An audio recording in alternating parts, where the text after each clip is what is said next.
From Fox News. New York Times columnist calls arrested judge's civil disobedience of protecting illegal migrants something heroic. Okay, let's just try this again. I'm going to play the clip for you, and you can hear the stupidity for yourself. Well, obviously, they're trying to send a note of intimidation, not only to her, but to all judges and maybe to all Americans. But I don't yet know the specific details of this case, whether she escorted the guy out the jury door or whether she's let him. So that's all murky. I don't want to comment on this specific case. But especially on the issue of immigration, there are a lot of people who are appalled by what the administration is doing. And there will be times for civil disobedience. And to me, let's say she did escort this guy out the door. If federal enforcement agencies come to your courtroom and you help a guy escape, that is two things. One, it strikes me as maybe something illegal, but it also strikes me as something heroic. And in times of trouble, then people are sometimes called to do civil disobedience. I'll take it. Ladies and gentlemen, I will take it. Trump, unleash the illegal. That's heroic. This is the stupidest. Trump has done nothing illegal. Okay? At worst, their argument is that Trump is failing to facilitate the return to the United States an illegal immigrant MS-13 gang member. It wasn't illegal. It's called error. Right? So there's a difference. There was an administrative error in the deportation of Borrego Garcia. However, the error was that he didn't get a USCIS interview, which could be done at any moment. But they're just not doing it. The Supreme Court ruled that they must facilitate his return. But what that means is, if he wants to return, they will provide him the means to do so, because the Supreme Court also said that no one can direct the president to engage in foreign policy, which is why the articles of impeachment from the previous segment make literally no sense. But if they're going to argue now that a judge in Wisconsin who allowed a man to escape, okay, let me tell you the story. There's a guy in Wisconsin. He's an illegal immigrant. He mercilessly beats a guy 40 times, striking him in the face and then strangling him. He had a court appearance over this. The victims were there to get justice. When the judge found out ICE had arrived to arrest this guy, she shuffled him out a private door used only for employees and jurors to help him escape. And the feds had a warrant for his arrest, and they were in a public place. For that, she has been arrested. And the New York Times, David Brooks, has the gall to say, illegal, but heroic. Baby, if that's the game you want to play, I say Trump unleash the illegal because they just opened the door. To be fair, quite literally wouldn't matter if Donald Trump saved a bag of puppies, literally a burlap sack full of puppies for some reason is in a burning building. They would still claim he did something wrong. So even when Trump is abiding by the Constitution, and he is, they claim he's not. And when they violate the Constitution and break the law, they claim it's illegal but heroic. We've got mostly fiery but peaceful protests, illegal but heroic actions, and Trump is the bad guy.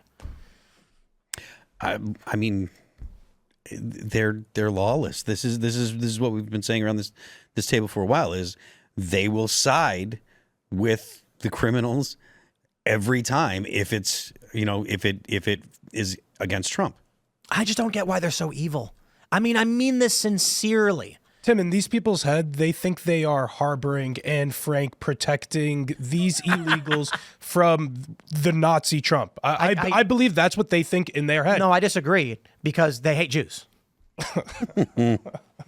No, but they still believe the Holocaust was bad. They hate our current iteration of Jews, but still would believe the Holocaust was bad. And no, I do believe in my heart of hearts, that's what these people think. Like this judge who was harboring the illegal immigrant, like she thought she was being heroic. She didn't think she was a villain. She thought she was doing like that. Trump is literally a Nazi, and she's but this illegal is Anne Frank. This guy was charged with mercilessly beating a man by bashing him in the face 40 times and then strangling him.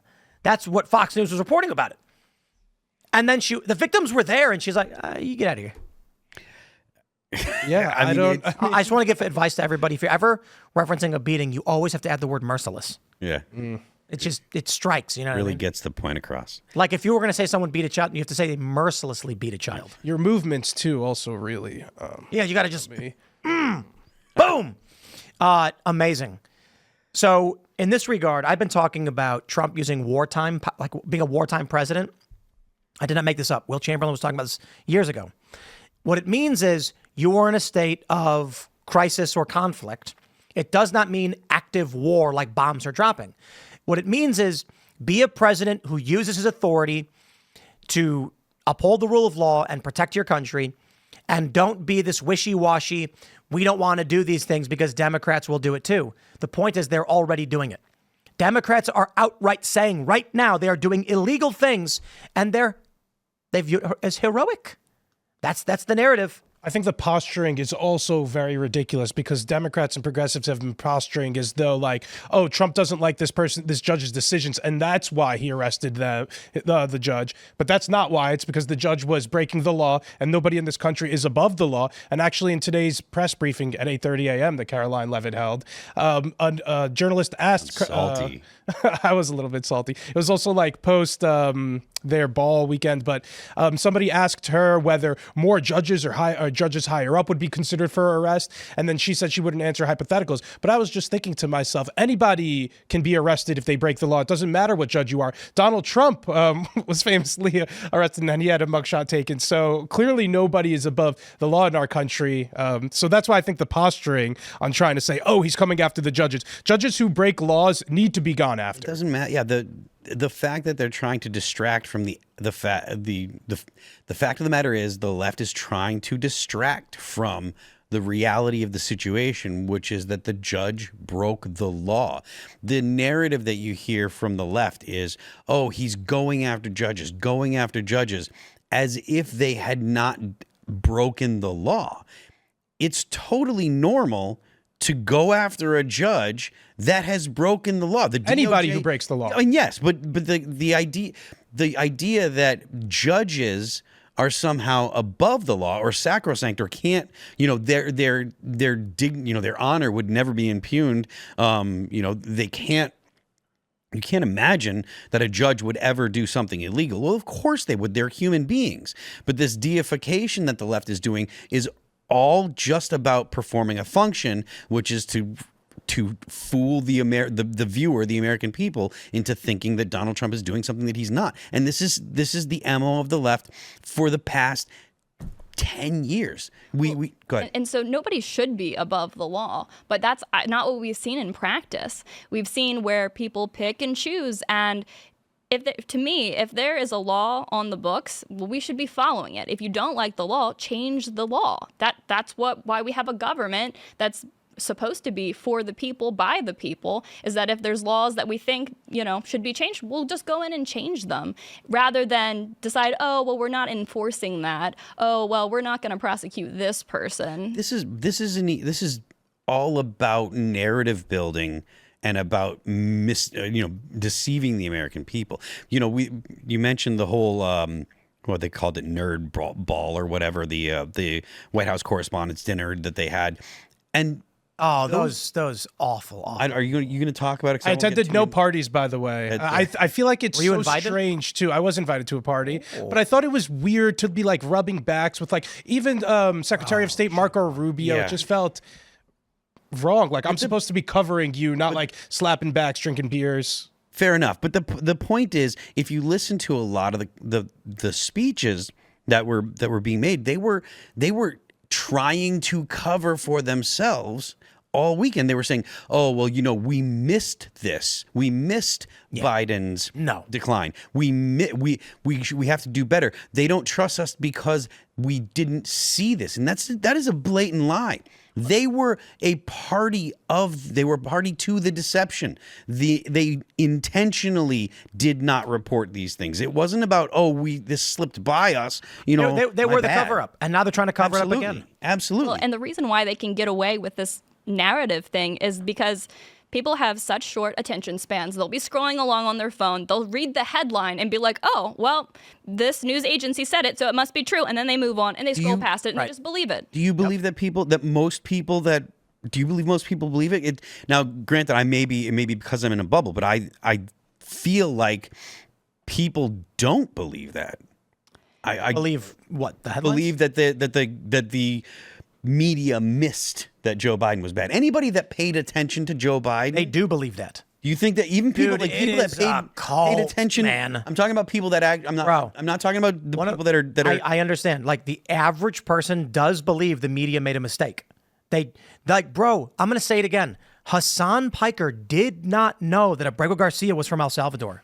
I really want to drive this home because the dude's so influential. When I went to the White House, But he's so dumb, and that's part of the thing. that's my point. That's where they're getting information from. So look, I will give some sympathy to Hassan. He reads an article and it says a Maryland man was deported, and the first thing he thinks is some working class guy from Maryland was snatched up on accident and sent to El Salvador to go to prison, when in reality, it is a gang member from El Salvador who was arrested under suspicion of human trafficking in the past, who had been ordered to deport twice, who was adjudicated by two different immigration judge panels, first a judge, then a panel, as being a member of MS-13. And the only error was that he was supposed to get a USCIS interview before being deported. That is proper protocol. I go to the White House. I bring up the Maryland man hoax. Hassan Piker's response was, he's not from Maryland. Boy, he's from D.C. Like, is that what he's trying to say? Like, no, dude, he's not from Maryland. And then he tried to save face after the fact, but he really did not know. So you think that, as dumb as you think Hassan Piker is, Phil, that the average person watching him believes the media intentionally covered up Joe Biden? So when I say the average person, I'm not thinking about the people that are watching left-leaning streamers. I'm talking about the people that consume maybe an hour of news. You know, again, when I'm talking about normies, I genuinely think normies were probably like, "Wow, how'd the media miss that one?" I think that normies, Or that he declined while he was in office, and that it got worse over time. Real bad. It was a downward spiral of decay. That's the thing. I feel like most people, because like when I talked to the guys that were like some of the guys that were in the band, right?